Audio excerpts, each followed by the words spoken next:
بسم اللہ الرحمن الرحیم۔ السلام علیکم۔ احمد درویش نے صلیبی جاسوسوں کے ساتھ کئی ایک ملاقاتیں کر لی تھیں۔ اس نے کسی کو شک تک نہیں ہونے دیا تھا کہ وہ دشمن کے ساتھ ساز باز کر رہا ہے۔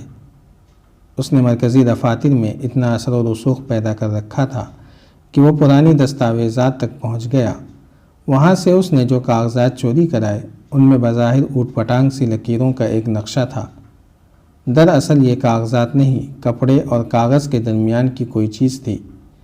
ایسے ہی چند ایک اور کپڑے یا کاغذ تھے جن پر فرعونوں کے وقتوں کی عجیب و غریب تحریریں تھیں، جنہیں پڑھنا اور سمجھنا ممکن نظر نہیں آتا تھا۔ یہ کسی کو دکھائی بھی نہیں جا سکتی تھیں۔ بہرحال کسی طرح ان تحریروں کے معنی واضح کر لیے گئے۔ انکشاف یہ ہوا کہ قاہرہ سے تقریباً 18 کوس دور ایک پہاڑی علاقہ ہے جو خوفناک ہے، بیکار ہے، اور جس کے اندر شاید درندے بھی نہیں جاتے ہوں گے۔ اس کے اندر کہیں ایک فرعون کا مدفن ہے۔ یہ نہیں کہا جا سکتا تھا کہ یہ تحریر کہاں تک صحیح اور بامعنی ہے۔ اس نقشے کی لکیروں میں ہاتھ سے بنی ہوئی چند ایک تصویریں بھی تھیں۔ کہانی کا کچھ حصہ ان تصویروں میں چھپا ہوا تھا۔ احمد نے قسمت آزمائی کا فیصلہ کر لیا تھا۔ اس فرعون کا نام ریمینس دوم تھا۔ اس کے مدفن کی تلاش اور کھدائی کے لیے صلیبیوں نے قاہرہ میں چند ایک ہوشیار، دانشمند اور جفاکش جاسوس بھیج دیے تھے۔ ان کا سربراہ مارکونی اطالوی تھا جسے سیاحت اور کوہ پیمائی کا تجربہ تھا۔ احمد نے ان آدمیوں پر کامیابی سے بہروپ چڑھا دیے تھے کہ قاہرہ میں انہیں کوئی پہچان نہیں سکتا تھا۔ 2 کو تو اس نے اپنے گھر میں ملازم رکھ لیا تھا۔ اس کے عوض احمد درویش سے یہ سودا ہوا تھا کہ وہ مدفن سے زر و جواہرات نکالے، انہیں اپنے پاس رکھے، سلطان ایوبی کے خلاف تخریب کاری میں استعمال کرے، فدائیوں کو منہ مانگی اجرت دے، سلطان ایوبی کو قتل کرائے، اور جب مصر صلیبیوں یا سوڈانیوں کے قبضے میں آ جائے گا تو اسے ایک خود مختار ریاست بنا دی جائے گی جس میں کچھ حصہ سوڈان کا، کچھ مصر کا شامل ہوگا۔ اسے یہ بھی کہا گیا تھا کہ اس تلاش کے دوران اگر سلطان ایوبی صلیبیوں پر یا سوڈانیوں پر حملہ کرے تو احمد اپنے زیر کمان دستوں کو سلطان ایوبی کی جنگی چالوں کے الٹ استعمال کرے۔ احمد درویش کا دماغ اتنی بڑی لالچ کے جادو کی گرفت میں آ چکا تھا، اور اس نے مارکونی کو ان 2 صلیبیوں کے ساتھ جو اس کے نوکروں کے بہروپ میں اس کے گھر میں تھے نقشہ دے کر مدفن کی تلاش کی مہم پر روانہ کر دیا تھا۔ ایک جاسوس کی وساطت سے اس نے ہرمن کو اطلاع بھیج دی تھی کہ تلاش شروع ہو چکی ہے۔ ہرمن نے اس کانفرنس میں صلیبی حکمرانوں وغیرہ کو بتا دیا کہ اگر یہ مدفن بے نقاب ہو گیا تو اس سے برآمد ہونے والی دولت سے مصر کی جڑیں مصریوں کے ہی ہاتھوں کھوکھلی کی جا سکیں گی۔ 1174 عیسوی کی پہلی سہ ماہی کے آخری دن تھے۔ قاہرہ سے 18 کوس دور ایک جگہ 3 اونٹ کھڑے تھے۔ ہر اونٹ پر ایک آدمی سوار تھا۔ ان کے چہرے ڈھکے ہوئے تھے۔ ایک سوار نے چوغے کے اندر سے ایک گول کیا ہوا چوڑا کاغذ نکالا، اسے کھول کر غور سے دیکھا اور اپنے ساتھیوں سے کہا، جگہ یہی ہے۔ اس کے اشارے پر تینوں اونٹ آگے چل پڑے۔ وہ ٹیلے آمنے سامنے دیواروں کی طرح کھڑے تھے۔ ان کے درمیان ایک اونٹ گزرنے کا راستہ تھا۔ تینوں ایک قطار میں اندر چلے گئے۔ اندر کی پہاڑیوں کی شکل و صورت ایسی تھی جیسے کوئی بہت ہی وسیع عمارت ہو جس کی چھتیں غائب ہوں۔ ریت کے لامحدود سمندر میں یہ پہاڑی علاقہ 3-4 میلوں میں پھیلا ہوا تھا۔ باہر ٹیلے اور چٹانیں تھیں، ان کے پیچھے سخت مٹی کی پہاڑیاں اور ان کے پیچھے ٹوٹی پھوٹی دیواروں کی طرح پہاڑیاں تھیں جن میں بعض بہت چوڑے اور گول ستونوں کی طرح 1000 فٹ بلندی تک گئی ہوئی تھیں۔ سورج غروب ہونے کے بعد جب شام ابھی گہری نہیں ہوتی تھی، یہ علاقہ بہت سے بھوتوں کی طرح نظر آیا کرتا تھا۔ اس کے اندر جانے کی کسی نے کبھی جرات نہیں کی تھی۔ کوئی جرات کرتا بھی تو کیوں کرتا؟ اندر جانے کی کسی کو کبھی ضرورت ہی نہیں پڑی تھی۔ صحرا کے مسافروں کی ضرورت صرف پانی ہوا کرتی تھی۔ ایسے خشک پہاڑوں اور چٹانوں کے اندر جو دن کے وقت دور سے شعلوں کی طرح نظر آتے تھے، پانی کا ذرا سا دھوکہ بھی نہیں ہو سکتا تھا۔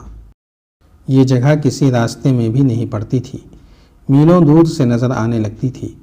لوگ اس کے متعلق کچھ ڈراؤنی سی کہانیاں سنایا کرتے تھے، جن میں ایک یہ تھی کہ یہ شیطان بدروحوں کا مسکن ہے۔ خدا نے جب آسمان سے شیطان کو دھتکارا تھا تو شیطان یہی اترا تھا۔ اس علاقے کی چونکہ فوجی اہمیت بھی نہیں تھی، اس لیے فوجوں نے بھی کبھی اس کے اندر جانے کی ضرورت محسوس نہیں کی تھی۔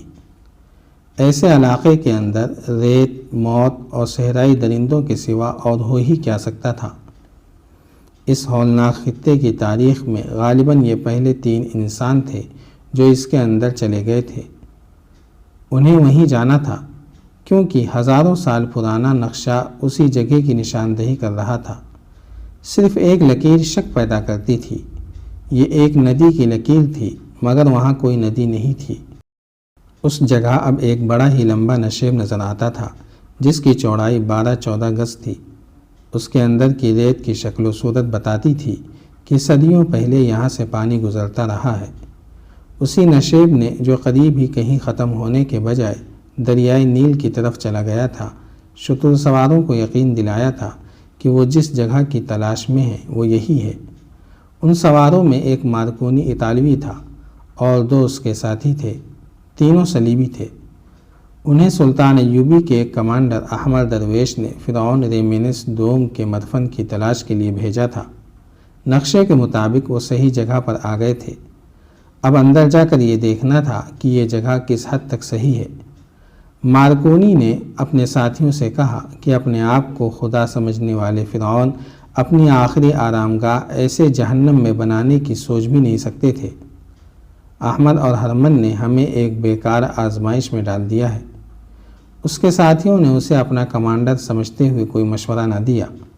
وہ حکم کے پابند تھے۔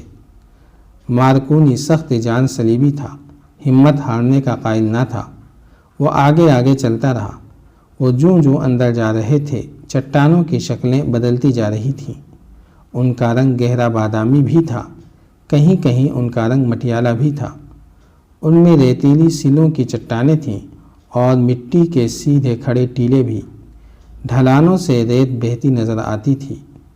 بہت آگے جا کر یہ وادی بند ہو گئی۔ مارکونی نے دائیں طرف دیکھا۔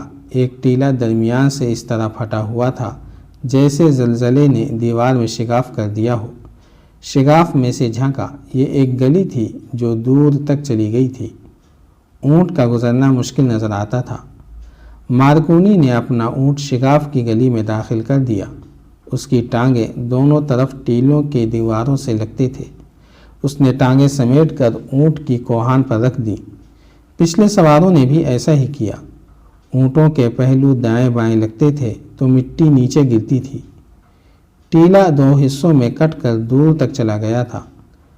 اونٹوں کے ہچکونوں سے یوں لگتا تھا جیسے ٹیلے کے دونوں حصے مل رہے ہوں اور دونوں مل کر اونٹوں کو سواروں سمیت پیس ڈالیں گے۔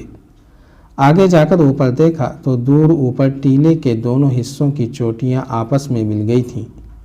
آگے اندھیرا سا تھا، لیکن دور آگے روشنی سی نظر آتی تھی، جس سے امید بن گئی کہ وہ گلی وہاں ختم ہو جائے گی اور آگے جگہ کشادہ ہے۔ گلی نے اب سرنگ کی صورت اختیار کر لی تھی، جس میں اونٹوں کے پاؤں کی آوازیں ڈراؤنی سی گونج پیدا کرتی تھیں۔ مارکونی بڑھتا گیا۔ وہاں یہی ایک راستہ تھا، اس لیے غلطی کا امکان کم تھا۔